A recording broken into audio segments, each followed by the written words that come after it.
کب گناہوں سے کنارہ میں کروں گا یا رب۔ ایک چیز اس میں غیر شعوری طریقے سے آ جاتی ہے اور وہ ہے اپنی ذات سے بے فکری، جو کہ اتنی مضر ہے، اتنی مضر ہے، اتنی مضر ہے کہ زندگی بھر کی دین کے لیے کی گئی قربانیوں کو دنیا بنا دیتی ہے۔ اور یہ آتی ہے، عام طور سے آ جاتی ہے جب آدمی خوب پڑھاتا ہو، خوب دعوت میں پھرتا ہو، خوب ختم نبوت کی محنت کرتا ہو، خوب جمعیت کا کام کرتا ہو، خوب دین کی کوئی بھی محنت کرتا ہو، لگا ہوا ہو لگا ہوا ہو لگا ہوا ہو، تو کام کی اسے فکر لگ جاتی ہے، اپنی ذات کی فکر اس سے نکل جاتی ہے، اور یہ تنزل کا پہلا قدم ہوتا ہے۔ یہیں سے انسان اللہ کی نظروں سے گرنا شروع ہوتا ہے۔ اس لیے آپ اپنے بڑوں کی زندگی کو دیکھیے، جتنا زیادہ انہوں نے کام کیا اتنے زیادہ وہ اپنے لیے پریشان رہے اور ڈرتے رہے۔ جیسے میں نے حضرت مولانا یوسف رحمۃ اللہ علیہ کا ارشاد سنایا، ہمارے حاجی صاحب کے انتقال سے پہلے کی بات ہے، یعنی حاجی صاحب ویل چیئر پہ آ چکے تھے، بیماریاں کاٹ چکے تھے۔ حاجی صاحب کبھی بیمار نہیں ہوتے تھے، زندگی میں ایک ہی دفعہ بیمار ہوئے، جس میں حاجی صاحب کا آپریشن ہوا معدے کا، اور وہ بھی خود فرمایا کہ میں نے فاقہ اتنا برداشت کیا، اتنی بھوک کھاٹی کہ میرے پیٹ میں کیڑے پڑ گئے تھے معدے میں۔ پھر ان کا آپریشن ہوا نشتر ہاسپٹل میں، ڈاکٹر نور احمد نور ایک ڈاکٹر تھے نشتر کے، بہت بڑے ڈاکٹر، تبلیغ میں بھی لگے ہوئے تھے، انہوں نے آپریشن کیا، اور دوران آپریشن حاجی صاحب کا انتقال ہو گیا۔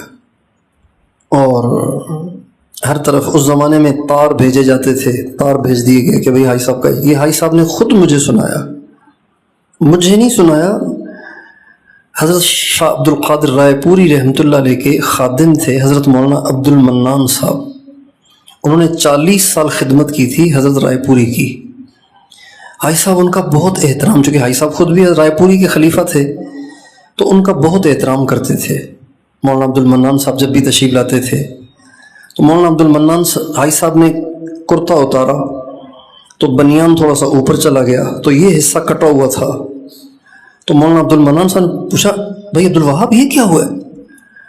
اس پہ یہ سارا قصہ انہوں نے سنایا کہ یہ ہوا تھا، آپریشن ہوا تھا، پھر میں فوت ہو گیا تھا، ہر طرف اطلاع ہو گئی تھی، اور اب مجھے ہاسپٹل سے ایمبولنس کے ذریعے سے لے جانے لگے تھے کہ اچانک دوبارہ مشینیں چلنا شروع ہو گئیں، تو ڈاکٹر حیران ہوئے۔ ڈاکٹر نور احمد نور میرے پاس آئے اور آ کے پوچھا کہ حاجی صاحب ہم تو اب آپ کو شفٹ کر رہے تھے تو آپ تو فوت ہو گئے تھے، کیا ہوا یہ؟ تو حاجی صاحب فرمانے لگے کہ میں واقعی فوت ہو گیا تھا، 2 فرشتے آئے تھے، میری روح نکال لی اور پھر میری روح کو لے کے وہ جانے لگے۔ تو میں نے ان سے پوچھا، 2 سوال کیے ان سے، یہ عائشہ نے خود سنایا کہ جب وہ مجھے جنت البقیع لے کر گئے تو میں نے ان سے کہا کہ یہ مجھے کہاں لے کے آیا؟ کہا یہ جنت البقیع ہے، آپ کو یہاں دفنائیں گے۔ تو میں نے کہا مولانا الیاس صاحب کہاں ہیں؟ کہا وہ تو نظام الدین میں ہیں۔ تو کہا میں نے ان سے کہا کہ میں نے تو ان کے ساتھ دفن ہونا ہے، تم ان کو یہاں لے آؤ نا، تمہارے لیے کیا مشکل ہے، فرشتے ہو تم تو کہا ابھی یہ بات، ایک سوال تو میں نے ان سے یہ کیا، دوسرا سوال ان سے یہ کیا کہ میں نے ان سے کہا کہ میں تو 1000 دفعہ روزانہ درود شریف پڑھتا ہوں، اور میں نے اپنے بزرگوں سے سنا ہے، ایک حدیث ہے، اگرچہ اس حدیث پہ کلام ہے لیکن ایک بڑے محدث نے اس حدیث کو ذکر کیا ہے، القول البدیع میں علامہ سخاوی نے، جو کہ خود بھی جرح اور تعدیل کے بڑے امام ہیں، انہوں نے خود اس حدیث کو ذکر کیا ہے، اگرچہ اس پہ کلام بھی ہے کہ جو آدمی روزانہ 1000 مرتبہ درود شریف پڑھے گا وہ مرنے سے پہلے جنت دیکھے گا. تو میں تو روزانہ 1000 دفعہ درود شریف پڑھتا ہوں, جنت تو میں نے دیکھی نہیں, تو مجھے کیسے روح نکال کے لے آئے؟ تو کہا ابھی جب یہ باتیں چلی رہی تھیں کہ ان کو حکم آیا کہ بھئی عبدالوہاب کو چھوڑو واپس, ابھی اس سے اور کام لینا ہے. چنانچہ وہ مجھے دوبارہ چھوڑ گئے ہیں.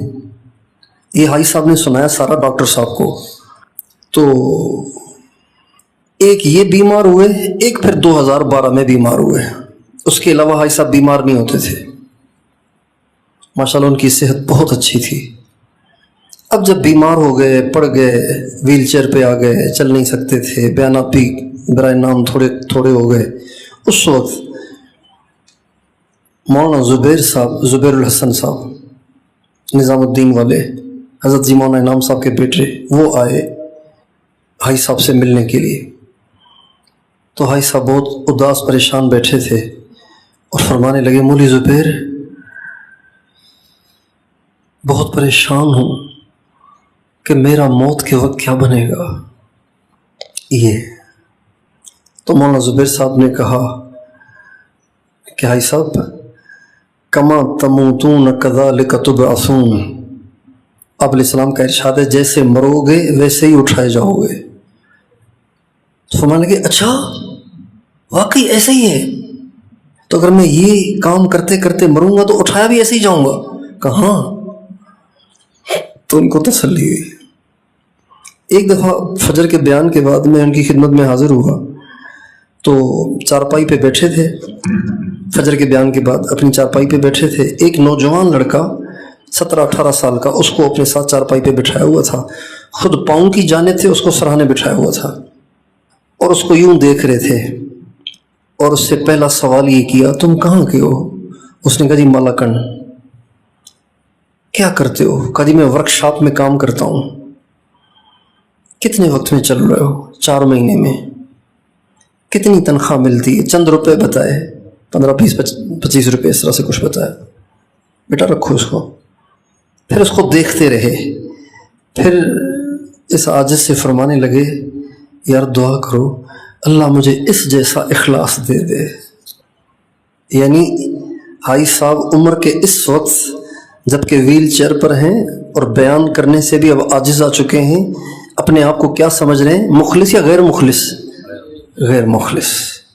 اور مانگ بھی اخلاص مولانا الیاس والا نہیں رہے, اپنے آپ کو اس قابل نہیں سمجھتے. مانگ بھی رہے ہیں ایک پہلی دفعہ 4 مہینے کے لیے نکلنے والے ایک لڑکے والا اخلاص. یہ ہے اصل بات, اس کی ہمیں ہے ضرورت. اور یہ چیز آپ سارے دعوت کے کام سے منسلک ہیں, مرکز سے منسلک ہیں, پتہ نہیں آپ کو یہ بات اچھی لگے گی کہ نہیں لگے گی, لیکن میں اپنی ذمہ داری سمجھتا ہوں آپ کے سامنے اس بات کو کہہ دینے کو کہ یہ چیز تصوف کے بغیر نہیں آتی, یہ یہیں سے آتی ہے اور ان سب کو یہیں سے ملی ہے. حاجی صاحب سے ایک دفعہ میں نے عرض کیا کہ آپ کا بیان سمجھ میں نہیں آتا عام لوگوں کو, ہم جو قریب والے ہیں وہ سمجھتے ہیں, دوسروں کو سمجھ میں نہیں آتا. لیکن ایک بڑی تعجب کی بات ہے کہ ایک فصیح بلیغ بزرگ بیان کر رہے ہوتے ہیں اور مجمع بکھر کے بیٹھا ہوتا ہے, جب آپ کی ویل چیئر ممبر کی طرف آتی ہے تو مجمع پیچھے سے ایسے بھاگ کے آتا ہے کہ جیسے ممبر پہ چڑھ جائے گا, جبکہ بات تو سمجھ میں آتی نہیں. تو اتنا بھاگ کے کیوں آتے ہیں آپ کے پاس؟ آپ کے قریب ہونے کی آپ نے دیکھا ہوگا نا, فجر کے بعد وہ بیچارے تشکیل والے بھائی اپنی جگہ پہ بیٹھیں, تسبیحات مکمل کریں, آگے نہ آئیں, آگے نہ آئیں, مجمع کہاں سنتا. تو حاجی صاحب کا جواب جو تھا وہ میں آپ کو سنانے لگا ہوں. فرمانے لگے یہ سب حضرت لاہوری کی توجہات کی برکت ہے. صرف دین کے لیے بھاگ دوڑ سے انسان اللہ کے ہاں مقبول نہیں بنتا, جب تک کہ اس کے ساتھ اس کی ذات کے بننے کی فکر لاحق نہ ہو اور وہ اپنے آپ پہ محنت کر کے اپنے آپ کو اللہ کے قریب سے قریب تر نہ کر رہا ہو. اور یہ چیز نئی ہے. اگر ہم اپنے بزرگوں کی سوانح عمریاں پڑھیں گے تو یہ چیز بالکل کامن ہے. مولانا الیاس صاحب رحمۃ اللہ علیہ فرماتے ہیں کہ میں میوات کا اجتماع کرانے جاتا ہوں. یہ حضرت شیخ نے لکھا ہے آپ بیتی میں مولانا الیاس صاحب کہ میں میوات اجتماع کرانے جاتا ہوں، اجتماع میں شرکت کے لیے جاتا ہوں. وہاں لوگوں سے میل جول کی وجہ سے اپنے دل کی کیفیات میں تغیر پاتا ہوں. لہٰذا میوات کے اجتماع کے فوراً بعد رائے پور میں جا کے حضرت رائے پوری کی صحبت میں اعتکاف کرتا ہوں. کون؟ مولانا الیاس صاحب، جن کے بارے میں جمہور دیوبند علماء کا یہ قول ہے کہ وہ اپنی صدی کے مجدد ہیں، اور مجدد کا درجہ غوث سے بھی بڑا ہوتا ہے، قطب الاقطاب سے بڑا ہوتا ہے. وہ فرما رہے ہیں جاتے ہیں دین کے کام کے لیے، لیکن فرماتے ہیں مجھے واپس آ کے رائے پور اعتکاف کرنا پڑتا ہے، پھر جا کے اپنی کیفیت بحال ہوتی ہے. اس سے آپ اس کی اہمیت کا اندازہ لگائیے. نقصان کہاں ہوا؟ نقصان یہاں ہوا کہ ہمارے بعض دوست جو تصوف میں گئے انہوں نے تبلیغ چھوڑ دی. یہاں سے ایک ایشو بنا اور یہ ذہن بنتا چلا گیا جو تصوف میں جائے گا تبلیغ سے کٹ جائے گا. لہٰذا تصوف اور تبلیغ یہ دونوں اپوزٹ چیزیں ہیں، متضاد چیزیں ہیں، ان کو جمع نہیں کیا جا سکتا. یہاں سے یہ ساری خلیج پیدا ہوئی، جبکہ ہمارے بڑوں میں سے تو کوئی بھی خالی نہیں ہے تصوف سے. مولانا الیاس صاحب سینکڑوں کے مجمع کو بیعت کرتے تھے. جب انتقال کا وقت قریب آیا تو حضرت شیخ مولانا زکریا صاحب کو بلایا، علامہ ظفر احمد عثمانی کو بلایا، حضرت شاہ عبد القادر رائے پوری کو بلایا، مولانا منظور نعمانی کو بلایا، مولانا ابو الحسن علی ندوی، یہ حضرات تھے، ان سب کو بلایا اور فرمایا میں اب اپنی زندگی ختم دیکھ رہا ہوں. میں نے 7 آدمیوں کو خلافت دی ہے. کیا دی ہے؟ یہ نہیں فرمایا 7 آدمیوں کے سفر سب سے زیادہ ہوئے ہیں، ان میں سے کسی کو امیر بناؤ. یہ نہیں فرمایا. میں نے 7 آدمیوں کو خلافت دی ہے، ان میں سے جس کو چاہو آپس کے مشورے سے امیر بنا دو میرے بعد، اور میرے سامنے سارے مجمع کو ان سے بیعت کراؤ. حضرت مولانا زکریا صاحب نے فرمایا بھائی میری رائے تو ہے کہ مولوی انعام کو بنا دیں. اس پہ ٹھک سے حضرت رائے پوری بولے نہیں، یوسف کو بنانا چاہیے. حضرت رائے پوری کی بات چونکہ ان سب میں سب سے بڑے وہ تھے، جب انہوں نے کہا تو حضرت شیخ نے کہا بالکل آپ ٹھیک فرما رہے ہیں. یہ 6-7 حضرات آئے حضرت مولانا الیاس صاحب کے پاس اور کہا حضرت ہم نے آپس میں طے کیا ہے کہ سارا مجمع آپ کی موجودگی میں یوسف کے ہاتھ پہ بیعت ہوگا. تو فرمایا پہلے مجھے کچھ تردد تھا، لیکن جب آپ کو انشراح ہو گیا ہے اب میرا دل مطمئن ہے کہ اللہ یوسف سے کام ضرور لے گا. اور امیر بنانے کی وجہ کیا؟ فعال نہیں تھے تبلیغ میں، فعال نہیں تھے. وجہ کیا؟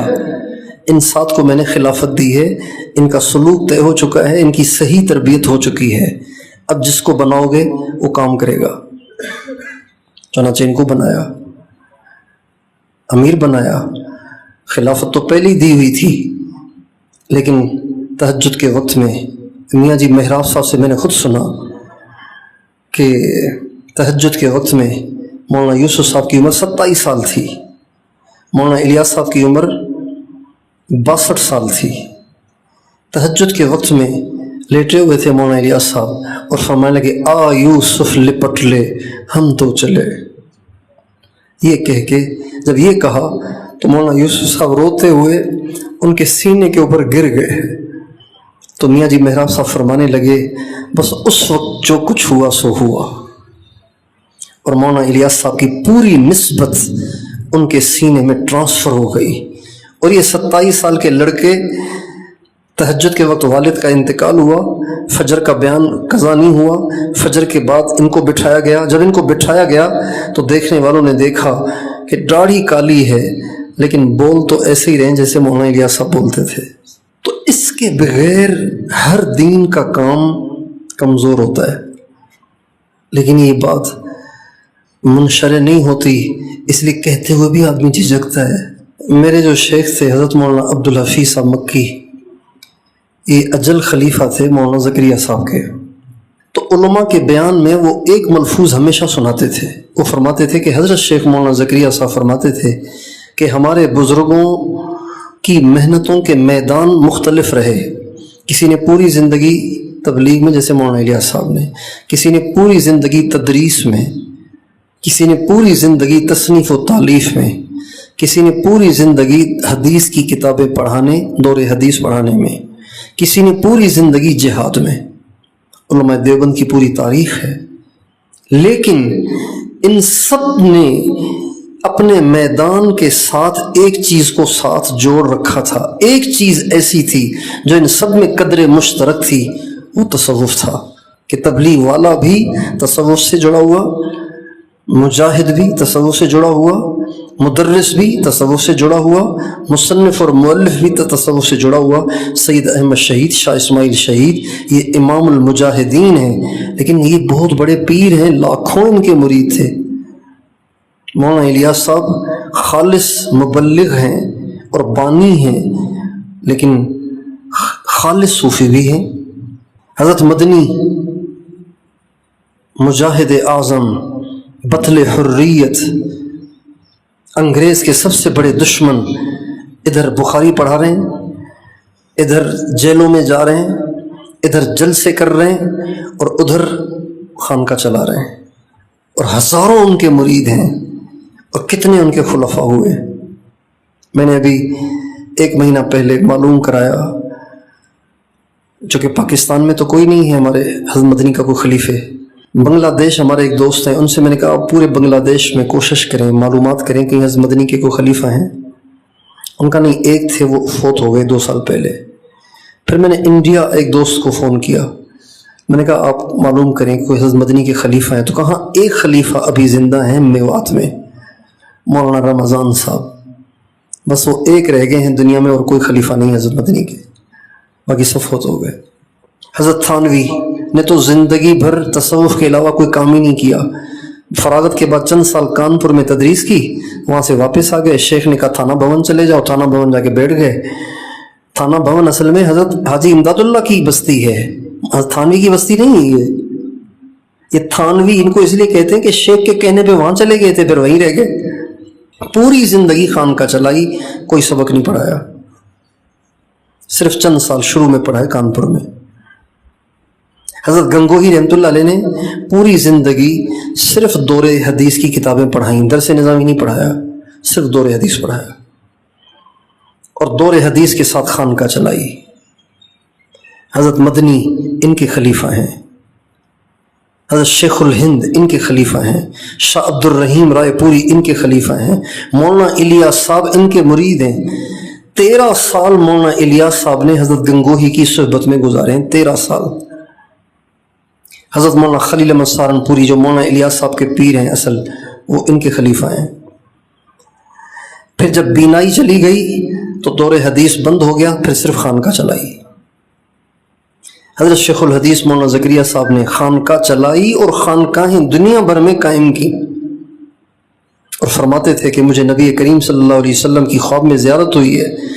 یہ آپ بیتی میں لکھا ہوا ہے کہ مجھے آپ علیہ السلام کی زیارت ہوئی، اور آپ علیہ السلام نے مجھے اس کام کے کرنے کا حکم دیا ہے کہ دنیا میں اجڑی ہوئی خانقاہوں کو اب تم نے آباد کرنا ہے، اور جہاں خانقاہیں نہیں ہیں وہاں خانقاہیں بنانی ہیں. چنانچہ فرماتے ہیں کہ میں نے جوانی میں بھی سفر نہیں کیے، مجھے کاندھلے کے سفر سے بھی بخار ہو جاتا تھا، لیکن میں نے اس 80 سال کے بڑھاپے میں نے یورپ کے سفر کیے، افریقہ کے سفر کیے، ایشیا کے ممالک کے سفر کیے، وہاں خانقاہیں قائم کرنے کے لیے. یہ زندگی کے آخری 7-8 سال انہوں نے سفر کیے. 87 سال میں ان کا 1982 میں انتقال ہوا.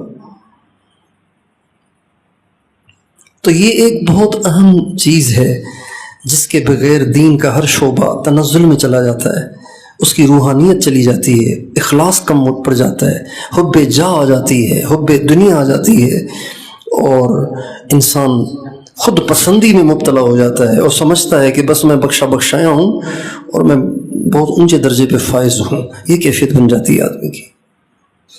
اس لیے دین کا کام کرتے ہوئے اپنی فکر ضرور رہے،